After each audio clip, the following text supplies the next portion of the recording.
Have you ever hugged a woman and felt her pull away? Not dramatically, just slightly, a subtle stiffness, a polite smile. And in that moment, something inside you quietly broke a little. You did everything right, didn't you? You were kind, you were present, you went in with good intentions.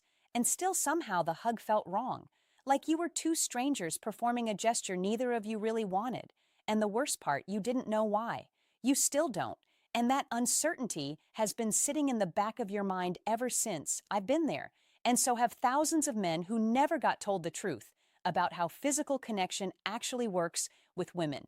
I'm your host, and this is The Gentle Mind, where we uncover the real psychology that creates desire.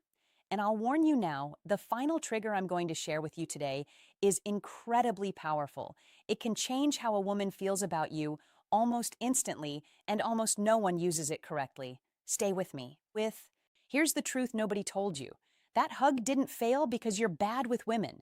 It didn't fail because you're not attractive enough or confident enough or some other story you've been telling yourself at 2 in the morning. It failed because of a sequencing error. You did the right thing at the wrong time in the wrong way without understanding the emotional architecture that had to come before it. This was never your fault. Nobody taught you this. Men are handed the message that physical affection is simple. Wrap your arms around her. Hold tight. Done. But women don't experience touch the way that description implies. Their nervous systems are running a completely different program. And if you don't understand that program, you can do everything physically correct and still produce the exact opposite emotional response to the one you wanted. So let's change that right now, permanently. Here's the framework you need first, because none of what follows will land without it. Women are wired evolutionarily to scam for safety and strength simultaneously, not one or the other. Both at the same time, their subconscious is doing this constantly in every interaction without them even realizing it. It's not a choice. It's deep pattern recognition built over hundreds of thousands of years of human survival. When she felt that stiffness in her body during your hug, she wasn't rejecting you consciously. Her nervous system was responding to subtle signals it detected and flagged as misaligned. Here's what that means for you. Every physical moment with a woman, and including a hug, is preceded by an invisible emotional negotiation. She is always reading the subtext before she registers the text. The way you stood before you reached for her, the energy in your chest when you moved toward her, whether she felt seen or just grabbed. These aren't small things. These are everything. Once you understand the hidden signals, you stop chasing reactions and start producing them. You stop wondering why she pulled back and start knowing how to make her lean in. And that shift from confusion to command is what we're building today. Let's get into it. The first thing you need to understand is masculine presence. Not your height, not your jawline, not the car you drive. Your presence, the grounded, settled, unhurried energy you carry into a room, into a conversation, into a moment of touch. Women feel this before they see it. It's in your breathing. It's in whether you look around nervously or hold still with quiet confidence. It's in whether your touch says, "I need something from you," or "I'm here with you." When you went in for that hug, was your energy grounded, or were you slightly anxious, slightly hopeful, slightly looking for her approval? Because women don't just feel your arms around them. They feel your state. If your state is unsettled, the hug feels unsettling. If your state is calm and grounded, the hug feels safe, and safety is the gateway to every deeper feeling. Practice this before you're ever physically close to a woman. Take one slow breath and drop your shoulders. Feel your feet on the floor. That's not a small ritual. That's you shifting your nervous system into a state that hers will want to synchronize with. Presence isn't a look. It's a frequency she can feel. The second trigger is emotional challenge. Now, I don't mean games. I don't mean cruelty. I mean the playful, confident energy of a man who isn't desperate for her approval because he has a perspective of his own. Women are not attracted to men who agree with everything they say. That's not kindness. That's invisible. Real polarity requires two distinct energies in contact with each other. A light tease, a raised eyebrow when she says something questionable, a laugh that says you find her entertaining, but you're not impressed by everything. That's not cold. That's magnetic.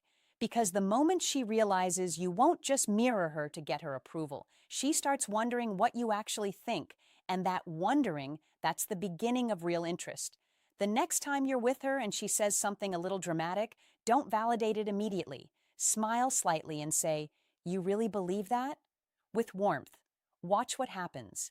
She'll laugh probably, maybe push back. And in that exchange, something shifts. You became a person to her, not just a mirror. A man who challenges her gently becomes a man she thinks about later. The third trigger is selective attention. This one requires you to understand something about scarcity. What is everywhere is ignored. What is rare is treasured.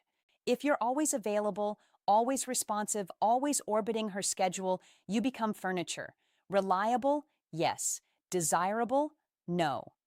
A man who has a full life, real friendships, real ambitions, real things that excite him naturally produces scarcity of attention. He's not withholding to be strategic. He's genuinely occupied. And that occupation creates a magnetism that 100 well-timed text messages cannot replicate. Think about the last time you were genuinely absorbed in something you loved, a project, a sport, a conversation with people who challenged you. That version of you is more attractive than any version of you trying to make her like you because that version is complete. And completeness is deeply evolutionarily attractive. It signals that a man can provide, protect, and exist independently, all things her deep patterns are scanning for. Have a life that makes her want to be part of it, not the life you're building around her. If this is making sense so far, hit subscribe and join the Gentle Mind community. It helps more men learn what they were never taught, and there is a lot more coming. The fourth trigger is intentional listening. And this is where most men miss a staggering opportunity. Not because they don't listen, but because they don't remember. There is a specific kind of listening that women find deeply, almost uncomfortably attractive. It's the kind where 3 days after a conversation, you mention something small she said in passing, a worry she had, a thing she was excited about, a detail she didn't think you'd catch. When you do that, something remarkable happens in her brain. She doesn't just feel heard, she feels seen. And being truly seen, not complimented, not flattered, but actually witnessed is one of the rarest and most powerful feelings a person can experience. This is oxytocin adjacent territory. The same neurological pathways that bond people deeply are activated when someone feels genuinely understood. You can trigger that with memory, with attention, with the simple discipline of actually caring about what she says. Next time she tells you something she's nervous about, write it down privately later. Bring it up next time gently. Watch her eyes. You'll understand exactly what I mean. Real listening is a superpower most men hand back unused. The fifth trigger is calibrated vulnerability, and this one makes men uncomfortable. So let's be precise about what it is and what it isn't. Vulnerability is not confession. It's not dumping your emotional history on her to create intimacy through volume. That's the opposite of what we're describing. Calibrated vulnerability is the deliberate, measured sharing of something real about you, a genuine belief, a quiet fear, a thing you care about deeply, offered in a moment of real connection, not performed for effect. When a man says without seeking approval, "I actually find it hard to ask for help. I'm working on that." That is strength-wearing honesty. It creates a specific kind of trust that charm cannot manufacture because it shows her that you're self-aware without being self-obsessed, that you have depth without being a burden. Women are attracted to men who are real, not perfect, real. The polished everything is fine version of you is less compelling than the version that can say something true about itself without needing to be rescued for saying it. One honest moment offered quietly lands harder than 100 impressive ones. Now we come to the sixth trigger, and this is where we get to the hug itself. Gradual physical touch. Not a single action, but a sequence of calibrated moments. The reason that hug felt wrong is almost certainly because it jumped a step. Physical touch should follow emotional comfort the way music follows silence. It needs something to land on. Here's how this works in practice. Before you're ever in hugging range, there should already be a sequence of smaller touches. A hand on her shoulder when you laugh together, A brief touch on her arm when you make a point, sitting close enough that your arms occasionally graze. These are not accidents. These are intentional, respectful, light touch points that slowly calibrate her nervous system to your presence. Each one says, "This feels okay. This feels safe. This feels good." By the time you wrap your arms around her, her body already knows yours. The hug doesn't feel like a new thing. It feels like the next natural thing. And that difference between a touch that startles and a touch that fits is entirely about the sequence that preceded it. Touch her world slowly before you step all the way into it. When you do hug her, do it with full settled intention. Not quick and polite, not desperate and long, grounded and warm. Hold for a second past the moment most men let go. Let the silence of it say something. Keep your breathing slow. Let her feel your stillness. That stillness, that quiet, unhurried confidence in the moment is what she'll remember. Not the hug, the feeling inside the hug. And now the seventh trigger, the one I warned you about at the beginning. The one almost no one uses correctly, controlled unpredictability. Here's the science beneath it. Dopamine, the neurochemical most associated with desire, craving, and pursuit, is not triggered by certainty. It's triggered by uncertain reward. Variable reward schedules, the same mechanism behind why certain games become addictive, are the reason a man who is sometimes surprising becomes obsessively interesting. This doesn't mean being inconsistent in a cruel way. It doesn't mean hot and cold or available and then vanishing. It means that you cannot be fully predicted. Sometimes you end the conversation first. Sometimes you give her your complete intense attention and then return to your own world without explanation.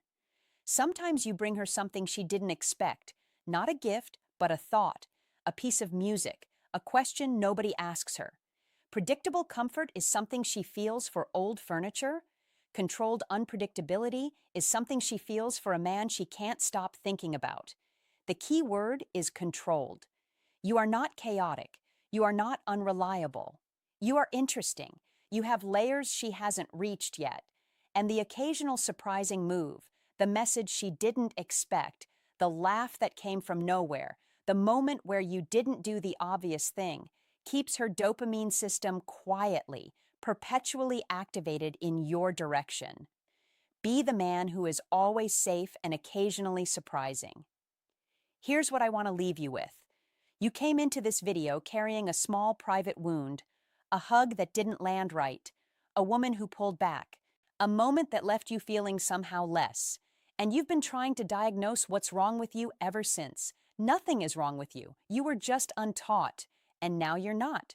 What you've just learned isn't tricks. It's not manipulation. Every single one of these triggers used with genuine intention and real respect makes you a better man to be around for her and honestly for yourself.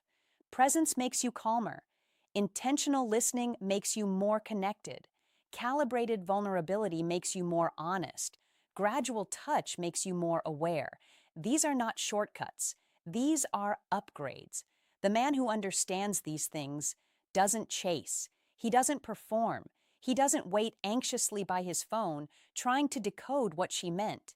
He simply becomes more of who he actually is, grounded, aware, warm, purposeful, and watches as the dynamic around him quietly shifts. You don't need to be perfect. You never did. You just needed a map. You have one now. Real attraction isn't about how you look. It's about how she feels when you're near, and you have far more control over that than anyone ever told you. Go back and hug her again, this time with everything you know. If you're ready to stop chasing and start becoming the man women genuinely desire, subscribe to The Gentle Mind right now.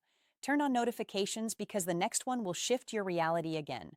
Everything you need is already inside you. We're just here to help you find